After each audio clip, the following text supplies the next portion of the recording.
Friends welcome back to Milan media. இன்றைக்கி நம்ம என்ன பார்க்க போகிறோம்னா வீட்டிலே வந்து புகை இல்லாமல் சமைக்கிறதுக்கான ஒரு விறகு அடுப்பு எப்படி ரெடி பண்ணுறதுங்கிறத பார்க்கலாம்.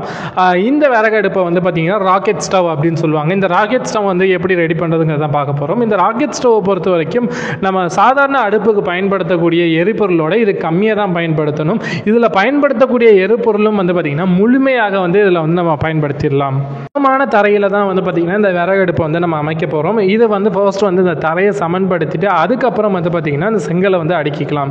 இந்த செங்கலுக்கு நடுவில் வந்து பார்த்திங்கன்னா இந்த கேப்பில் வந்து நம்ம சிமெண்ட்டை கொண்டு நிரப்பாமல் களிமண்ணோ இல்லை மண்ணை வந்து பயன்படுத்த போகிறோம். அடுத்த லேயர் வந்து நம்ம இந்த மண்ணை போட்டதுக்கப்புறம் அடுத்த லேயரை வந்து நம்ம அதுக்கு மேலே அடுக்குவோம்.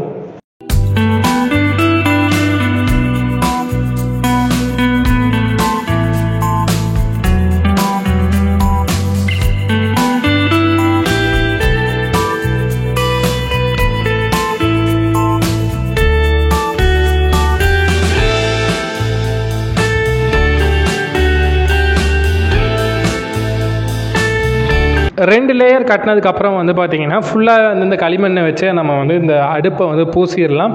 இந்த ரெண்டு லேயருக்கு அப்புறம் வந்து பார்த்திங்கன்னா நடுவில் வந்து கிறிஸ்கிராஸாக வந்து கம்பியை வந்து நம்ம போடணும். இந்த கம்பி மேலே தான் வந்து பார்த்திங்கன்னா இந்த விறகுகள் வந்து இருக்க போகுது. அதுக்கு மேலே தான் வந்து பார்த்திங்கன்னா நம்ம வந்து நெருப்பு எரிய போகுது. இந்த கம்பி மேலேயும் வந்து பார்த்திங்கன்னா நம்ம இந்த மண்ணை பூசிட்டு அதுக்கு மேலே வந்து நம்ம இந்த செங்கலை வந்து அடுக்கலாம். மூணாவது ரோ வந்து இந்த செங்கலை அடுக்கும் போது வந்து பார்த்திங்கன்னா ஒரு சைடு வந்து கொஞ்சம் கேப் விடலாம். இந்த கேப் எதுக்குன்னு பார்த்திங்கன்னா காற்று வந்து உள்ளே வந்துட்டு போகிறதுக்கு. அப்போ தான் வந்து பார்த்திங்கன்னா உள்ளே வந்து நெருப்பு நல்லாவே எரியும். ஒவ்வொரு வாட்டி நம்ம செங்கலை அடுக்கும் போதே வந்து பார்த்திங்கன்னா நம்ம கையோட அந்த மண்ணை வந்து பூசிக்கிட்டே வரலாம். மூணாவது ரோ நம்ம பூசினதுக்கு அப்புறம் வந்து பார்த்திங்கன்னா முன்னாடி வந்து ஒரு கம்பி வைக்கணும். இதை வந்து எதுக்குன்னு பார்த்திங்கன்னா நம்ம ஸ்கொயர் ஷேப்பாக வந்து இந்த அடுப்பை நம்ம ரெடி பண்ண போகிறோம். இந்த சைடும் வந்து பார்த்திங்கன்னா நம்ம இந்த செங்கலை வச்சு அடைச்சிருவோம். அதுக்காக வந்து பார்த்திங்கன்னா முன்னாடி ஒரு கம்பியும் வைக்கிறோம். இதுக்கு மேலே வந்து பார்த்திங்கன்னா ஸ்கொயர் ஷேப்பில் வந்து நம்ம செங்கலை வந்து அடுக்கிக்கிட்டே வரணும்.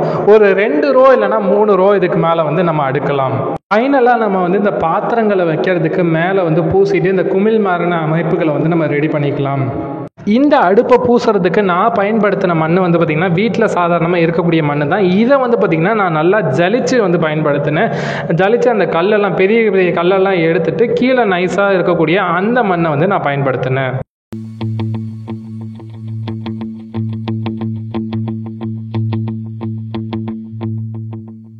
ரெடியானோடனே சின்ன சின்ன குச்சிகளை போட்டு நான் அந்த நெருப்பை பற்ற வச்சுருந்தேன். அந்த நெருப்பே வந்து பார்த்திங்கன்னா நல்லாவே வந்து எரிச்சிருந்துச்சு. அதை வந்து நீங்கள் இந்த வீடியோவில் பார்க்கலாம்.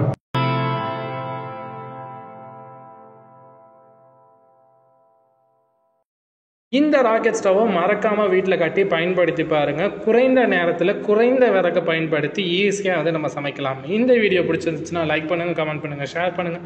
இதே மாதிரி நிறைய வீடியோஸ் பார்க்க மறக்காமல் சேனல் சப்ஸ்கிரைப் பண்ணி சப்போர்ட் பண்ணுங்கள். தேங்க்யூ.